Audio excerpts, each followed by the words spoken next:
right, we're recording. So it is good morning in Sydney, good afternoon to New York. We are episode 16 and 1 week closer to being pain-free at 100. There it is. That's that beautiful catch line that I love so much, Chris. What's up, Dr. Mike? Nothing. It's vacation season in New York, so it's a little bit people canceling appointments, people getting a chance to go upstate, people getting a chance to go out east, people getting a chance to go kind of wherever they want to go. And I can't really blame them because, a lot of people's summer plans and vacations kind of got canceled. I don't know if you heard, but there's like this virus that's like traveling around the world, infecting people's lungs. And I haven't heard this. Yeah. You haven't heard it? I think it's called kombucha virus 18 or something like that. It's novel. Haven't heard of it. Some hipster was drinking kombucha in Sydney, and is that how it started? That's how it started. Some Instagram influencer hipster that posts with like flannel shirts, but you can see her cleavage. Yeah, she drank that, and then that was over. That was it. Yeah, this virus, man, it's causing havoc. We're just, the southern part of our country's in massive lockdown at the moment. It's just been tearing through there. A lot of infections. There's been a lot of deaths actually. So that's not a good thing. But Not a good thing. It's popped up in Sydney. So far, it seems to be under control-ish. But everyone's pretty nervous. I think we're just kind of hoping that it doesn't get worse. But no one knows. So I think, confidence in everything is pretty low at the moment. From a business point of view, things are sort of cooled off a little bit. It just is what it is. It's been a really strange year. So, I think we can't wait for this year to finish in many ways, but the end of the year doesn't necessarily mean the end of the virus either. So that's weird. It's like, what's the solution? I mean, do you let it do its thing? Do you keep locked down forever? Do you keep locked down until there's some sort of, vaccine? And even when there is some sort of vaccine, there's going to be resistance to that, especially here in the States where we love our freedom, right? The second anybody tells an American that they have to do something, the first thing that an American thinks is, well, fuck if I have to do that. You ain't going to make me do anything. So it's it's weird. It's a weird situation. If there was a vaccine to come out, the best thing that anybody could do from like a PR standpoint, in the States at least, probably different in Europe or anything like that, is say, you know what, we're going to allow you to keep your freedom as to whether or not you want this vaccine. We're going to suggest you do it because we think it's a good idea. And you will get more people to get that vaccine than if you like government mandate it. All hell will break loose. Yeah, there's been some commentary about that here the last couple of days because I think the Australian government has signed some sort of contract to develop a vaccine dose for every Australian when it's actually ready to go. But then, of course, the anti-vaxxers come out against that and start saying this is bullshit and we shouldn't have to take it and it's poison and it's toxic and anyway. Yeah, I mean, there's truth on both sides, unfortunately. That's just like, I'm not an anti-vaxxer by any stretch of the imagination, but yeah, it gets crazy when you get into hot topics like that. Yeah, that's probably a rabbit hole we don't need to go down. Probably not. Probably for a different episode. We'll give our personal commentary on the efficacy of vaccines and all that fun stuff. That's right. So today we're going to go out on a different limb. Today we thought that we'd actually talk about a typical patient for our clinics. Who is it that we want to help? And who is the avatar? Who is the person that we love to connect with and that we love to help? So what are your thoughts on that to kick us off, Mike? Yeah, I mean, as much as I would love to fix everybody, both for, I guess, the sake of the world and for the sake of my ego, I just know that it's not a plausible thing to do to fix everybody. I know that there are going to be people that fit better uh, being viewed through my lens. I know there are people that would be better being viewed through other people's lens. Do I think that my lens is the best lens to view things through? Yeah, because it's the lens of truth, right? Throwing it back to Zelda, Ocarina of Time, if we got any video gamers out there. But it's just, we're not for everybody. And we understand that. First of all, a lot of times we require a bit more of time commitment from a commuting sake, right? People are coming from all stretches of life and different locations. So right there is an inconvenience. It's not as convenient to see us as it may be to see, your guy down the street that does your typical chiropractic adjustments and does Gonstead and all that other stuff. So the ideal person for me is somebody that's understands why they want to get out of pain, and somebody that is self-motivated to get out of pain. And that self-motivation really it comes down to them being so self-motivated that they continue to see me until the problem is fixed, right? A lot of times you find people that, one time, I don't really know if I like this, yada, yada, yada, it hurts. So it's like, yeah, that individual that knows why they want to get better and is foaming at the mouth to try and get better, that's usually the ideal patient for me. Everybody wants to get out of pain, but fewer people are willing to do what it takes to get out of pain. Just like nobody wants to be overweight, nobody wants to be unhealthy from a metabolic standpoint.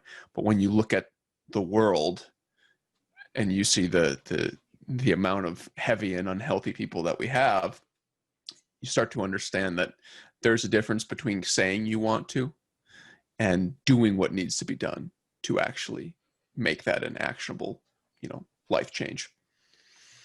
Yeah, I think unfortunately for some of these reasons, we kind of end up being in a sort of put in a niche category, and it shouldn't necessarily be that way, because I mean, who doesn't want to get a proper resolution to their long-term problem? I mean, that should be something that's suitable to everyone, and it is suitable to everyone, but it kind of comes down to some variables that the individual has control over. So it's whether they want to invest the time, invest the resources, because it's going to cost some money, have the right attitude, I guess, to understand that it's a process that they're going to have to be a part of and be active in. That's not for everyone. There's every now and then we get someone that's going to come in and they're okay, or at least they're looking to probably just get, let's say 30% better, so that they can just get back to doing what they were doing, whether that's, maybe that's an athletic activity or whatever it is. But, they're looking for that quick fix. They're looking for that quick hit. They're looking for that, that thing that's just going to be enough to get them going again. And there's plenty of places around that are for that. We're surrounded by them. That's most of our peers, I guess you could say. They're kind of set up for that sort of environment. And, I'm generally happy not to take that patient, really, because it's not what we do. Personally for me, it's a lot more fulfilling to have that, to be able to really work with that person that wants to get the result, wants to resolve their problem and work through that. So I was actually thinking about this just recently, and the idea that, we're niche in that respect, but we're not niche in the sense that we're for everyone. We're for humans, we're for humans that have musculoskeletal problems, which is pretty much everyone. But then it's the human mindset and stuff like that makes us a little bit niche. So it's an interesting dilemma. Yeah, I like to think of us as like, every human being needs water. Every human being needs like hydration, and you can go and you can, drink a bottle of Dasani. You could drink a bottle of, I don't know, Pure Life or Nestle water. You can go to the tap, or you can get it distilled. Everybody needs that source, but how many people are going to spend extra money for like Swiss spring water that like runs fresh down from the Alps? Like, right, everybody needs water, but there are only a select percentage of individuals that are like, I'm going to put the very best water into my body, right? It's like the difference between unleaded and premium fuel. Everybody needs fuel in their car, but there's only a certain amount of people that want premium, right? You could think of it as computers, right? Like, we're the max of computers in a sense where, well, I don't know if we're the max, but because I've sort of changed my tune with Macintosh. We're both on Windows. So we're both on Windows right now, but only because, right, like, if you're looking to buy PC or computer out of the box, not do any work on it, you're probably better off buying a Mac, I think, right? Over like a Hewlett Packard or a Dell or anything like that. If you're going to take the time like us to like put the CPU into the motherboard and plug in the RAM and all that other stuff, probably a different story. But it took me a while to come to terms with the fact that there's nothing convenient about what I provide outside of the life changes that it will enable you to do in the long run, right? This is not an instant fix. This is not something that's quick, although some people do experience a ton of relief very, very quickly. This is not a 5-minute appointment where it feels good. It's not something that's covered by your insurance company, right? Which is like the ultimate sign of convenience, right? It's like, oh, I need this covered by my insurance. It's too inconvenient for me to pay out of pocket. I'm not putting heat and stim on you. It's not a relaxing experience. I try to make it as nice and as fun as possible and be conversational. And there are good people that appreciate what we do. And there are enough good people that appreciate what we do to fix and to make a comfortable living and to functionally change the world and ultimately change the paradigm of what conservative musculoskeletal healthcare is, right? We're not for everybody. I'm not trying to be for everybody. If I was trying to be for everybody, I would adjust some people. I'd send some people, on the Cox machine. I'd send, I'd do fucking Gonstead on some people. I'd do activator technique on some people. It's like, no, we are what we are, and we get really, really good at it. You're not going to find a surgeon that does back surgeries be like, yeah, well, actually, instead of doing surgery today, I'm going to give you 3 sets of 10 McKenzie extensions and put you on the flexion distraction machine. It's just, no, surgeons do surgery and they're really good at it. So, and surgery is not for everybody, just like we're not for everybody. Yeah, it's a tricky thing to be okay with, I think, because it takes balls as the business owner, as the provider. It's a leap of faith to kind of swallow that and just go for it, because especially when you're starting, you want to be for everybody. And I've fallen into the trap before of wanting it more than the patient, if that makes sense. So, and I'll probably still do this now sometimes. You kind of see the potential to be able to help someone, but maybe they're not ready for that yet, or they're not quite on board with it. And, I can't want it more than them. And I've realized that recently, because you have to let people make their own decisions and be ready for it when they are. And if they're not ready for it, they're just not ready for it. They'll go find the quick hit that they're looking for.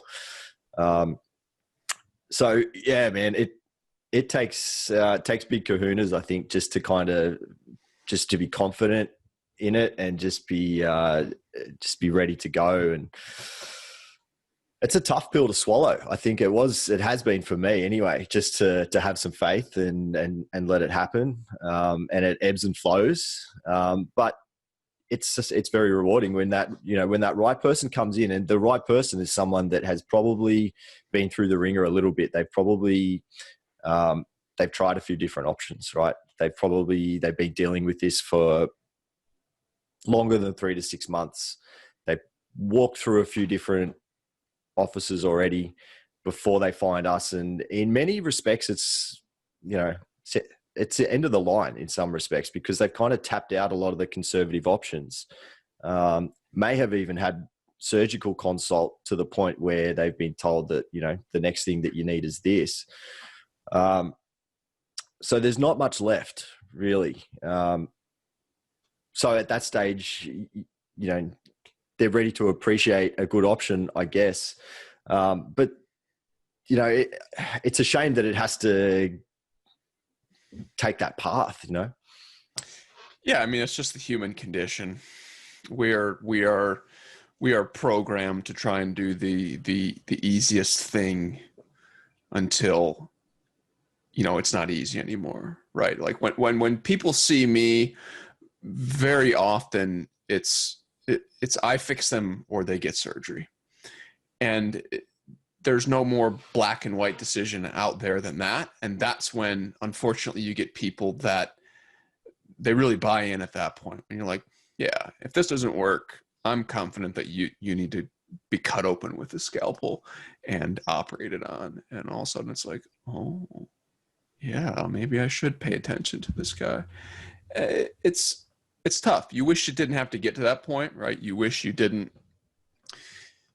Yeah, you wish you didn't. Not that we're using scare tactics or anything like that, but it's like you wish somebody without, you wish you were the first person that somebody saw when you first got discomfort, right? It's like, ooh, my back hurt a little bit yesterday. Let me run to Chris. Let me run to Mike, see what it is. And then you're looking at, yeah, now that's a quick fix, right? But just traditionally, people go, it'll probably go away. Doesn't go away after 3 weeks. They go to their chiropractor. They get adjusted, 20 times over the course of 6 weeks. They go, it feels a little better. But when I stop going to the chiropractor, that's when it starts to come back a little bit. And they got their one friend that goes, no. You got to go to this PT down the street. They go to the PT. The PT goes, yeah, we got to give you some exercises. The exercises get everything to come down a little bit, enables them to get into the gym a little bit more. They're feeling good. But then that one moment happens and boom, again. And as you said, we're the last thing.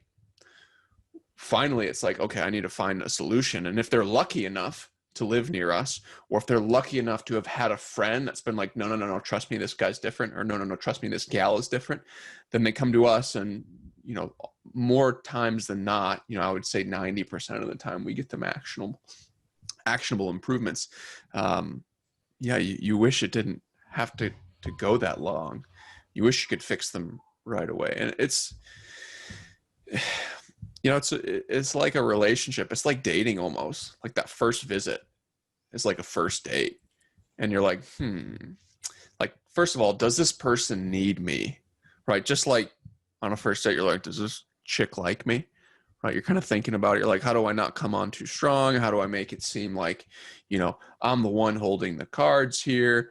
How do I get this person to do what's best for them?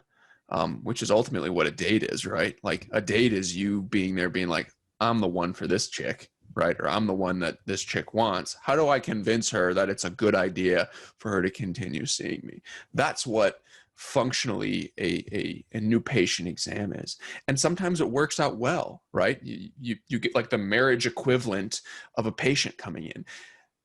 You hit it out of the park, you fix their back, they come in, they need their shoulder done next, they need their neck done next, they need their fucking big toe done next, and then they recommend all their friends to you, and it's an absolute home run. Marriage. Other times somebody comes in, they're a little bit hesitant, you can win them over. Other times, within the first 20 minutes, you're like, this person is not coming back. I'm going to put my A game on because, they deserve my A game, but if they don't call back to make that second appointment or they cancel, it's not for me. You weren't for me. So it's not a big deal. You can't make everybody love you, and you can't fix everybody because not everybody's ready to be fixed. Yeah. It's also, I think there's a bit of a personality thing that comes into it as well. Sometimes you kind of connect with people a little bit. And you can tell some people have commented to me that they will often only work with people that they enjoy to hang out with. So I guess that in some respects, I don't know if that gives, maybe that leads them to end up in places that, or like with service offerings that haven't done them the highest level of service. But it's an interesting human thing that, some people will just be looking at the outcomes. Some people will just be looking at how they interact with a service provider and the comfort levels associated with that. Some people are going to look at it purely based on price. Some people are going to look at it based on time. There's all these aspects that come into it. And so I suppose for us, we kind of put a lot of that to the side and just go, we're going to present you with a potential outcome. And so if that's what you're interested in and you're interested in the process to get there, then it's probably a good fit.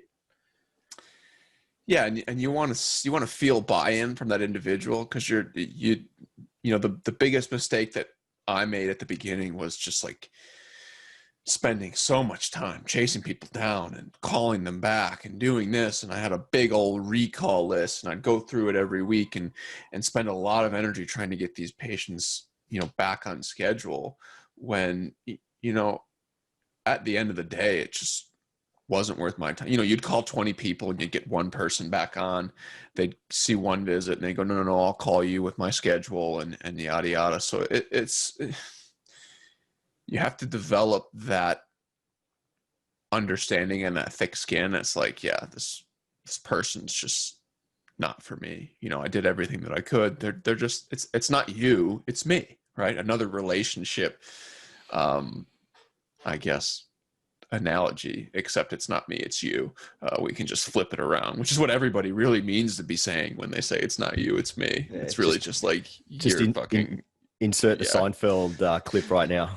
Yeah, I heard we got a good video guy. Maybe he'll throw that in there if we don't get flagged by YouTube or something. But yeah, there's people who value your time and there's people who don't value your time. And you've got to decide from the get-go whether this person is somebody that does or doesn't. It's one of the reasons why I don't see a new patient, and unless you have like an objectively difficult schedule where you're like a shift worker or a nurse and you don't know what you're doing in 2 weeks, if you don't get on for 8 appointments, I don't want to see you. I'll just straight up say, I require all my patients to schedule 8 appointments right off the get-go after day 1, first visit. And if they don't, then I'll tell them. I'm like, I don't think that this is a good match for you and I. There's probably somebody that can be a little bit more accommodating for your schedule. Unfortunately, I cannot. Some people go, all right, I'll put the 8 visits down. Some people go, okay, thank you very much, I appreciate it. And solves a lot of problems right there. It's kind of the bullshit filter for me. The price is one bullshit filter, and the scheduling conflicts is another bullshit filter. It's just, I don't have time or the energy to deal with somebody that's not willing to buy in for 8 visits. And sometimes it doesn't even go 8 visits. Sometimes you fix them in 6 and you're like, yeah, we can cancel some of your visits moving forward. And it's not a big deal, but it is a big deal when they give you that buy-in, they give you that understanding. It's like, yeah, I'm in for this enough to put my name down and to prioritize this, 8 times in the next 4 weeks. Have you found that there's any kickback on that because of maybe being a previous experience of being, sold, I need to see you for the next 6 months, kind of, you know what I'm talking about? Yeah, very rarely. And again, I'm being explicitly clear and saying we may not need 8 visits. I also tell them that if we don't get permanent relief within 3 to 5 visits, that I just cancel. I just cancel the treatment plan. It's done. So it's like, really, you're putting yourself down for 8 visits. At the minimum, you're probably going to be coming in 3 to 4 times, and they don't lose anything. I'm not asking them to pay for 8 visits up front. I'm just asking them to give me a little bit of themselves so that I can fix them, right? It's more of a symbolic thing than anything. And obviously it saves time when it actually does go, 8 to 12 visits. I'm not sitting there at the end of each visit putting people in, what's your schedule like next week? So there is a convenience factor to it, but it's mostly like it's like fucking collateral. You know what I mean? It's like you just want to know that they're bought in. Yeah, no, totally. I think it's just a commitment, I suppose, I mean, it's good from a business point of view, it helps, but it's good to know that this person is on board and we're going to do this process together.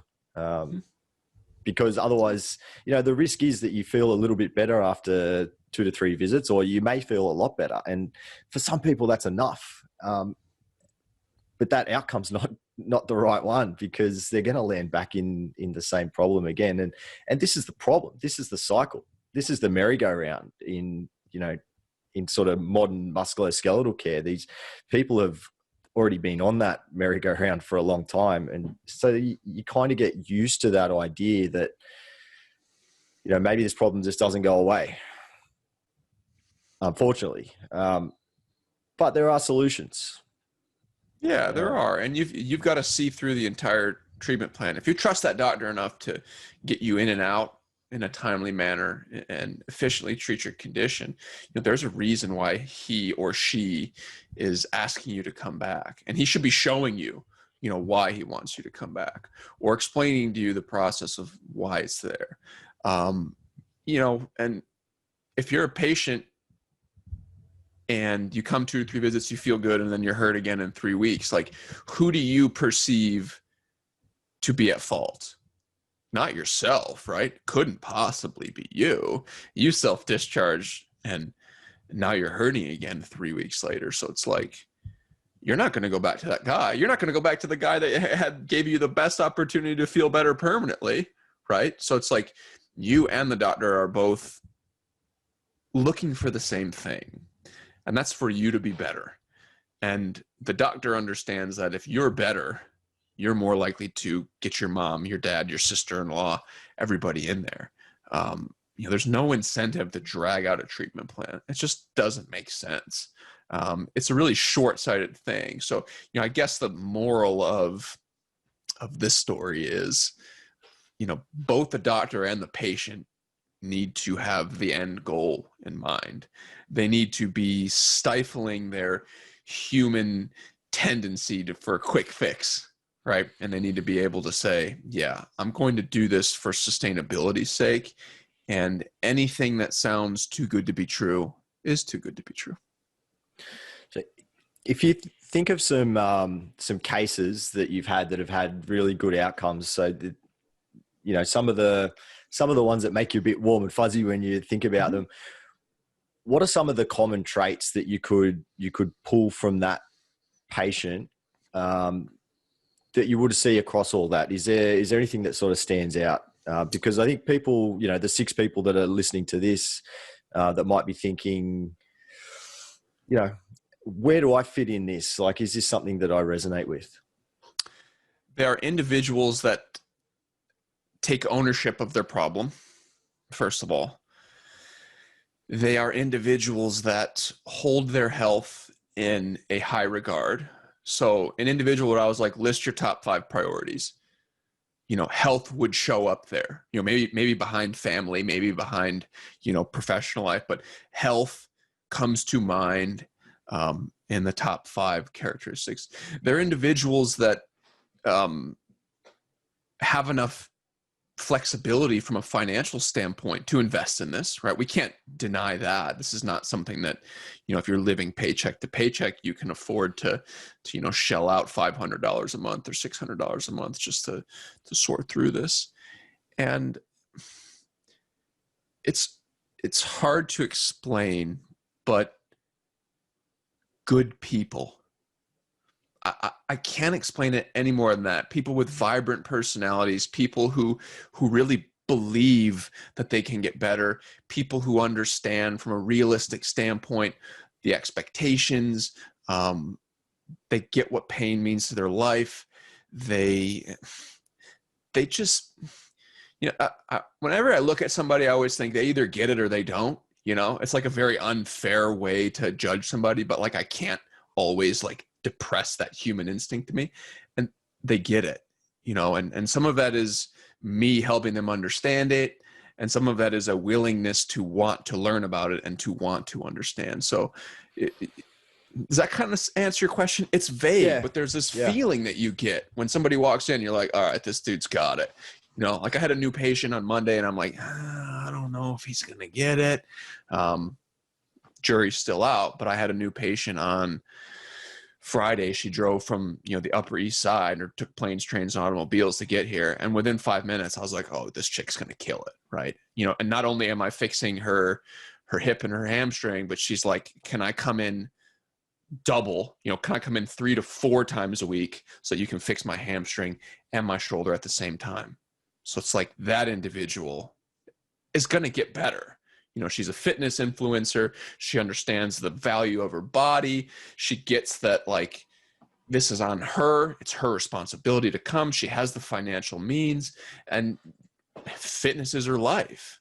It's her livelihood, right? It's her business expenses. You know, that's her greatest asset. So yeah, I know that, you know, that individual, if you're listening, hello, I know, you know, I'm talking about you, but yeah, that individual is going to freaking crush it. And she's also, you know, I'm not assuming this, but she's also going to be the individual that's more likely to send me her friends and family just because she gets it. And the good thing about that is chances are if they're friends or family members, they also get it, right?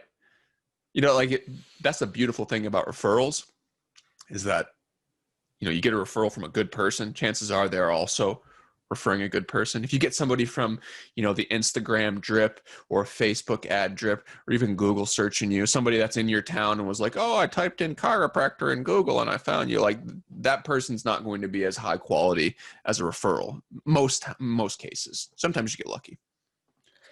I think sometimes to add to that as well, that patient that does really well, they're often someone that's they've been frustrated for a while. They have a sense of what they've been doing already hasn't been moving them forward. They've been spinning their wheels, but they're not sure how to make a change.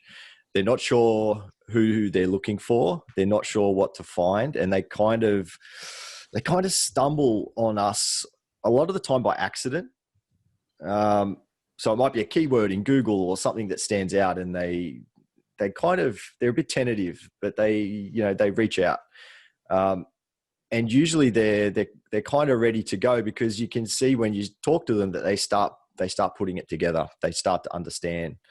And so it starts to make sense because they've had the experience of going around in circles and trying everything else. And usually, you know, they can draw a list for you of what they've done. And it's usually, you know, I've gone to this guy and he does that. And I've been to this person and they do that. And this one that does that. And all of those places, they all have their thing that they do. But none of that is often very respectful of that person's pathology. They do their thing. I have this thing that I do. I do this thing. I do this thing. If that thing doesn't address the patient's problem directly because it's just the thing, then they're not getting better. And so they just keep going on this merry-go-round. You know, they feel a little bit better here and there. Oh, well, I need to keep going back. Nothing's changing. So it's not until we actually look at the person for what is going on and actually understand, you know, yes, we have different tools. We have different things, and we have things that we lean on more heavily than others, which is great if that's the problem with the person. And most of the time it is, because we can help them. But, you know, before we do anything, we've got to understand what's actually going on and make sure they're in the right place. So, you know, that seems to be the thing that people connect with the most, I think, is that they get an understanding of what's going on. They start to connect the dots of why things haven't worked beforehand. And when that's done well, then from that point, they're in, you know. They get it. They get it. They're self-aware enough to understand and put the pieces together. They care enough to understand and put the pieces together. It's, you know, if you go back to your CrossFit coaching days and you have two individuals that want to change their diet or have an unhealthy body composition, right? You talk to individual A and he's like, I don't know, man. I don't know why I'm overweight. I eat healthy. I do all this other stuff, yada, yada. I come to CrossFit and you talk to individual B and they're like, yeah, man, I drink way too much beer. I don't eat enough protein. I come here, I do these workouts half-ass, all this other stuff. Between individual A and individual B, I can tell you unequivocally that individual B is going to be more likely to make a positive change to their diet and actually see results because they're aware enough to understand what's going on. They're not living in the fucking cloud. They're not living obliviously. I don't understand. Rice Krispie treats are vegan, right? It's not that individual. It's the individual that knows exactly what's going on. It's the individual that once you provide them with a solution, you're like, okay, 5 beers goes down to 2 beers a week. And that's just like, it comes together. Oh, that's what I need to do. Okay, I'm aware of what I'm doing enough to then implement a change and drive a body recomposition. So that would be like my sum it up moment. It's like, yeah, you're aware, you're mindful, you know what's going on, you're responsible, and you've been provided with a solution that makes sense and that you're not in denial of the problem, and you get results, and you're happier and you're healthier, and you're going to live to 100. Theoretically, you'll be happier than most people in old age. Well, it just makes sense. You know, it just makes sense. You can explain that to anyone and they're like, yep, cool. That makes sense. But you have to be willing to be open for it to make sense. You know what I mean? Like you gotta not be bullshitting yourself so much that you can see through your fucking shit filters and understand, yeah, this is a problem that I have. And it's real. It's been defined. I've been giving a plan to lay it out, and I'm open to executing that plan. If you're like, yeah, no, I eat healthy, everything's great. So when I tell you to do something, you're like, but I already eat healthy. What are you talking about? I don't need to do that. So it's the same shit. So let's pull it all back together, shall we? You know, we're trying to define our ideal patient or the people that do well with us, and we've gone off on a shitload of tangents as usual. But you know, I think the point with this is that we're for everyone, but we're not for everyone. So we're for human beings, but we're for the human beings that are ready for this. We're not for the people that are on a merry-go-round and want to come in and get a quick hit to get 30% better and then just go back to slamming their body again. We're really for the people that are ready to throw themselves into a process of understanding their problem and improving the problem and resolving it. Yeah. What are your thoughts? Yeah. If you've seen 2 or more providers and have had pain for 6 months and you've been on that merry-go-round and you're ready for some truth, you're ready for some self-responsibility, you're ready for a solution that's going to work, that isn't just the most convenient solution, then we're your people. All right, man. Well, we've got another week in the books. Maybe we'll go to 7 listeners this week. You never know. I hope so. We'll pick it up again next week. We'll be 1 week closer to being pain-free at 100. Let's do it. All right, man. I'll see you soon.